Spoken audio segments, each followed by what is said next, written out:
আমরা জানি সংকটমোচন হনুমানজির নাম স্মরণ করলেই ভূত প্রেত দূর হয়ে যায়, কিন্তু কেন?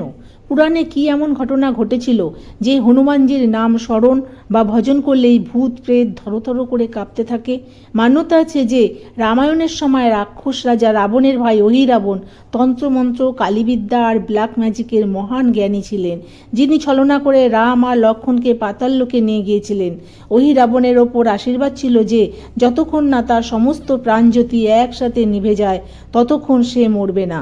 আর যখনই এই কথা হনুমানজি জানতে পারলেন যে অহিরাবণ রামচন্দ্র আর লক্ষ্মণকে পাতাললোকে নিয়ে গেছে, তখন হনুমানজি তার দিব্য শক্তিতে পাতাললোকে পৌঁছে গেলেন আর অহিরাবণের সাথে তার ভয়ঙ্কর যুদ্ধ শুরু হলো।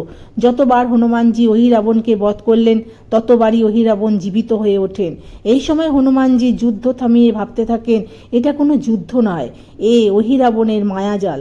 একথা ভাবতে ভাবতেই হনুমানজির নজর পাশেই এক জ্যোতির ওপর পড়ল, আর তখনই হনুমানজি বুঝতে পারল অহিরাবণের প্রাণ তার শরীরে নয়, বরং এই জ্যোতিতেই বিদ্যমান। তখন হনুমানজি অত্যন্ত ক্রোধিত হয়ে তার ভয়ঙ্কর তাণ্ডব রূপ অর্থাৎ পঞ্চমুখী রূপ ধারণ করেন। হনুমানজির এই 5 মুখ 5 দিকে প্রকট হয়, আর এবার যুদ্ধে সে একসাথে 5 জ্যোতি নিভিয়ে দেন, অর্থাৎ অহিরাবণকে বধ করেন। এরপর হনুমানজি শ্রীরামচন্দ্র আর লক্ষ্মণকে সুরক্ষিতভাবে ফিরিয়ে আনেন। বলা হয় ওই সময় হনুমানজির ক্রোধে শুধু রাক্ষসী নয়, বরং 3 লোক কেঁপে ওঠে।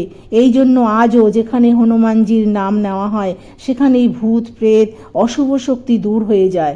জয় বজরংবলী, জয় শ্রীরাম।